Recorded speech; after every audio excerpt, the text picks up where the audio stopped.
Hi, my name is Samuel Soto. I'm an intern at PELabs, and I'm part of the web design team, and I'll be starting us off with the homepage of our website. Okay. Our product. Our product is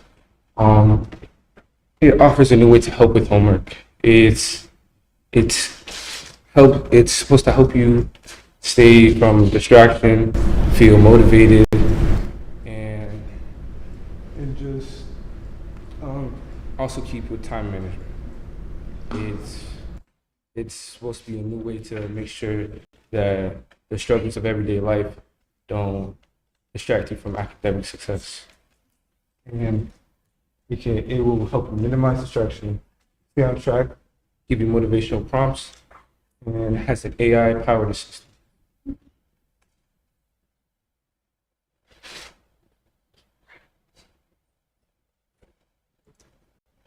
Okay, our mission. Our mission at Lock and Learning is to empower students on their way to academic success. And we are dedicated to help you with your grades and making sure you have a good way to keep track of all your assignments while not getting distracted and making sure you have time for everything.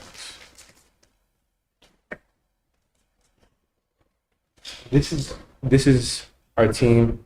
We are a group of interns from PELabs that who are developing this app, and it has been a group of a group working on separate things, and we as students know the struggle of distraction with work and school, and we just thought we needed a way to help other people with just average student life.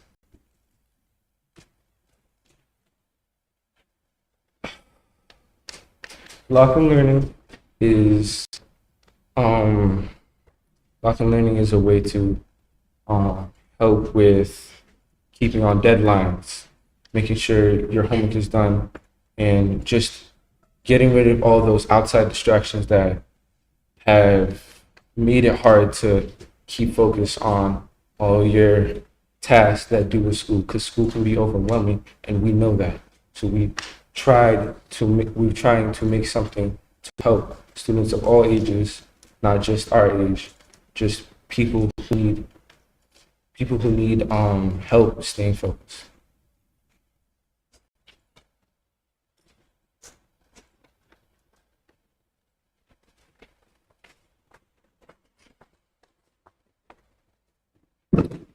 Um, are you feeling overwhelmed? Do you have late night stress and confusion?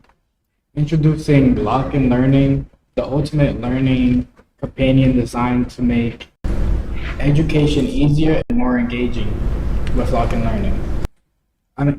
With Lock and Learning, you can access homework help, detailed explanations, and step-by-step solutions at your fingertip. You'll gain confidence and improve your grades in no time. Lock and Learning provides a better and new way to help you complete your homework. The way we've planned on helping you with your homework is adding an agenda that can help you with your management skills, getting you focused when you need to, and turning in work and turning off devices. In the future, we plan on having AI bots that you can ask questions to, like a tutor, instead of giving you the answer, so you can still learn at home. Lock and Learning is a company that can relate to your issue and is trying to help your assignments get done, teach you to use skills of focusing, and teach time management. What we lack is formal business knowledge, engagement of students, and priority, which also falls into lack of student engagement. Our biggest opportunity is we're a small startup, and possibly our biggest opportunity is we are a small startup and possibly not enough time. However, with these setbacks, we are still dedicated to creating an amazing app that revolutionizes how we learn and stay on track. The following SWOT analysis captures the key strengths and weaknesses within our business, as well as opportunities and threats that present themselves outside of the business. Strengths are innovators that can relate to the customers. The company is built on real issues that students deal with. Innovators have real world experience with issues at hand. We are innovative and diverse, allowing us to bring together many unique and relevant solutions to difficult problems.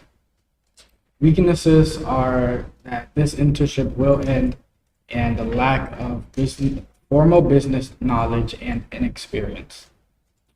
Opportunities we have is helping homework get done, assisting students in learning how to focus, teaching time management, and striving for students' constant success. Lastly, threats that we have is lack of investor support, competition from other learning business, and lack of engagement from students.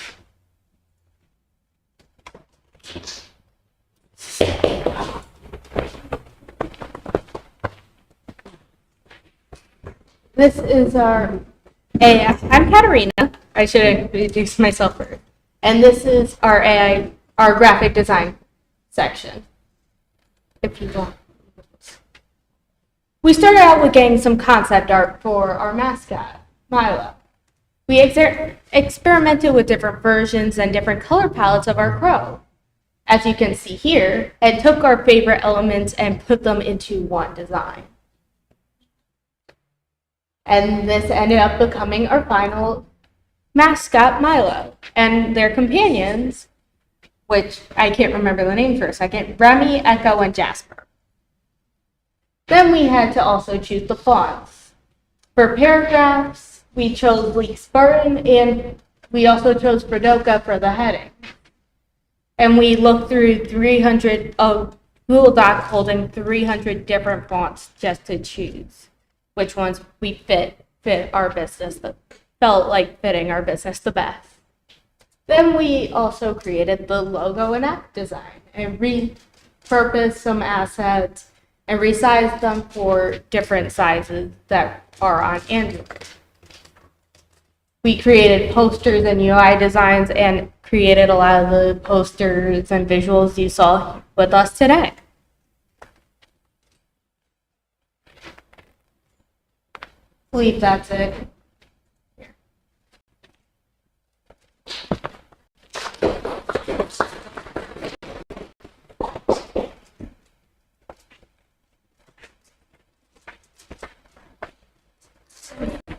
Hi, my name is Jaylene Keeler, and I'll be talking about the web design. So the process of the web design, when we created it, we began by researching for the best practices for the web designs. We looked at other websites to identify essential elements and features that would enhance our own. We applied research to our website structure and content.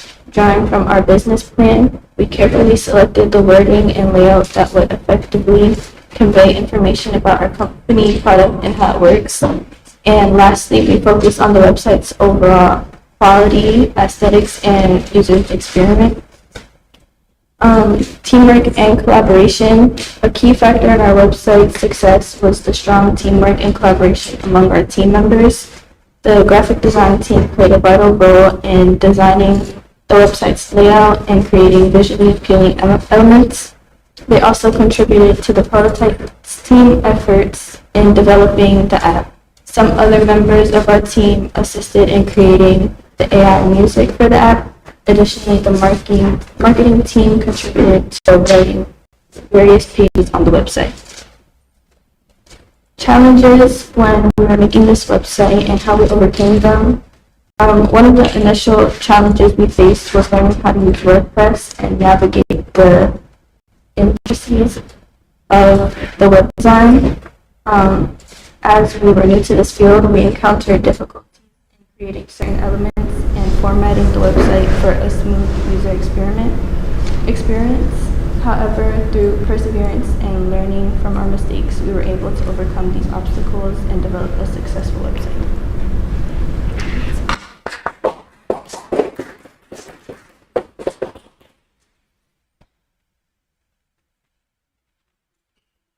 Hi everyone, my name is Jose, and I work in the AI/music section.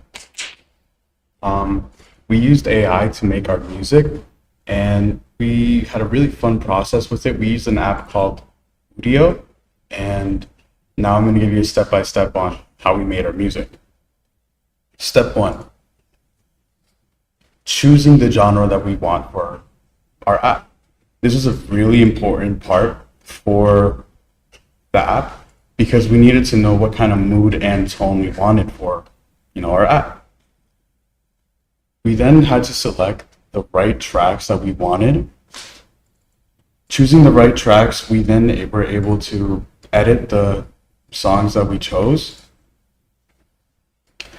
We ensured that all the songs that we chose fit the right tone and mood.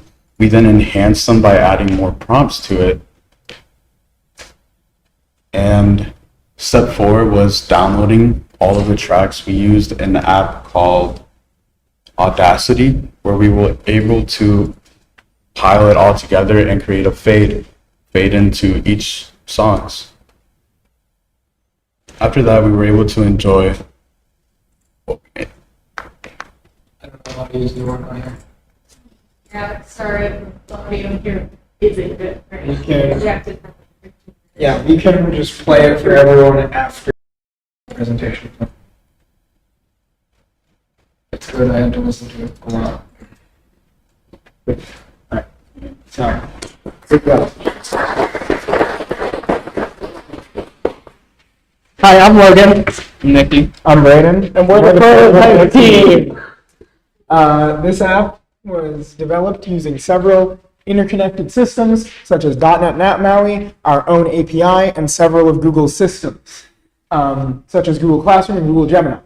At the core of the app is Google's generative AI, which is used to inspect and rate the difficulty of different assignments and tasks as you complete them and distribute points based on that.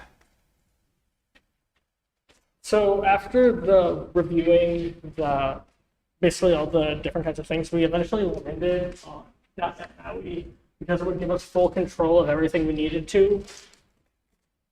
And it would allow us to connect to various systems, whether it's us or the Raspberry Pi.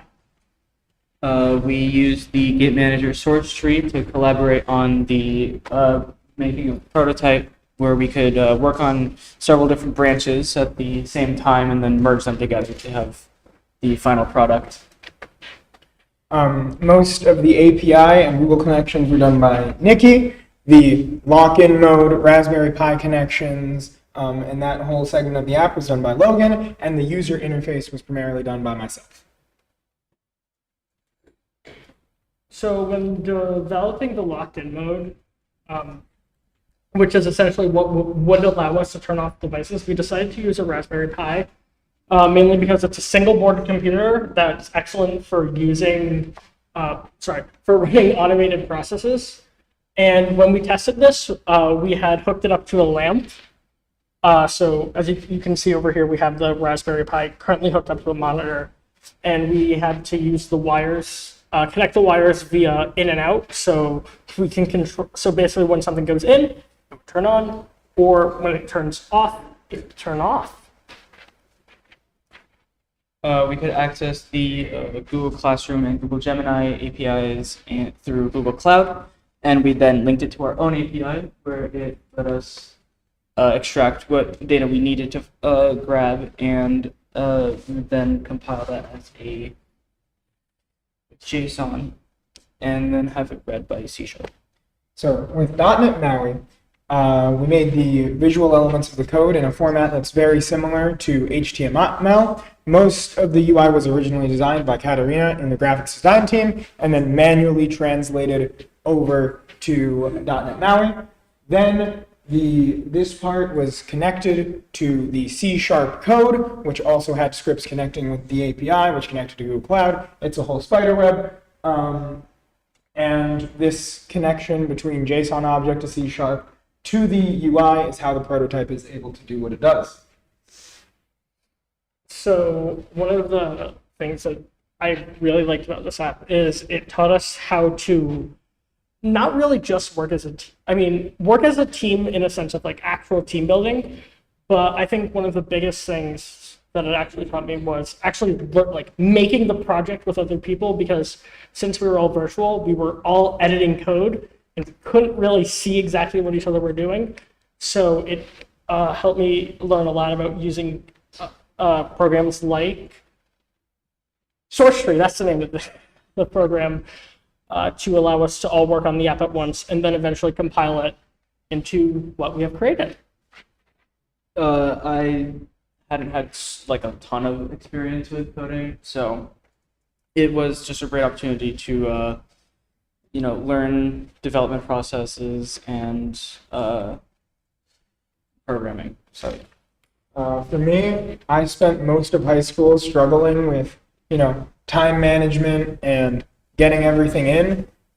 So this whole internship was kind of a full circle experience, and I hope this app or things inspired by it could help future generations in those same problems I struggled with. So one of my favorite parts about creating the app was dealing with problems. This app caused a lot of errors. I would say about 80% of our work was troubleshooting errors, because we have so many different interconnected systems, and on top of that, we're all programming this at the same time, then just hoping to compile it and have it work. So it was a lot of troubleshooting. There were really quite a few times, about 3 I can think of off the top of my head, where we did not think we could even do this. Like, we just wanted to give up, but it was just this amazing feeling when we were eventually able to solve what felt like something that was impossible. to add on to that, some of the problems that we had were just so ridiculous, and the solutions with them are just equally as ridiculous. It was absolutely wild. My favorite part was, we had all of these crazy systems connecting. We had huge issues that took us weeks to fill out. But I found the best part of all of this was the simplicity of very slowly matching the app UI to the designs Katarina made, and the bliss of finally getting that right after so much of it not looking perfect. It was really satisfying every time. So here are some images for you. The top one is the final source tree. So all of those lines, each of those colors, is one of us working. Right, so I believe I was blue, Nikki was yellow, Logan was green, and I think pink was Matt in there? No, I was pink. Oh, okay, pink was Logan, green must have been Matt, and you can see how we had 3 different versions. It doesn't matter. We had 3 different versions kind of interlocking, and sometimes they would all go into one and then go out, connect to another one, keep going, connect back to the one they were in before. And in the end, it made that cool little path, kind of like a subway map. And then this was art by Katarina, inspired by us describing our struggles in vivid, angry detail. That's it? That's it.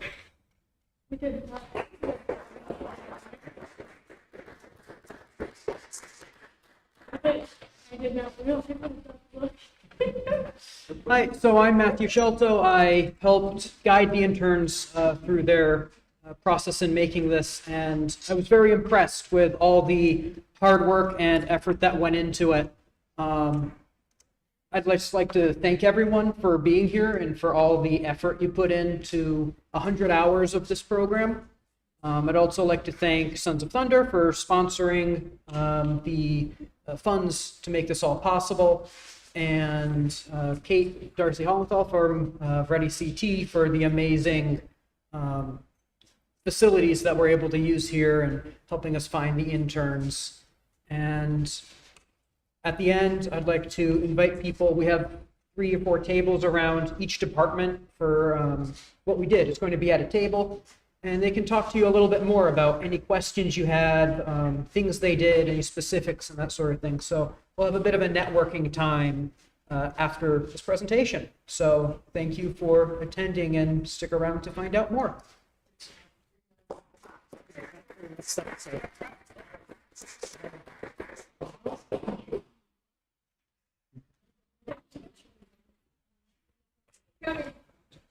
You can find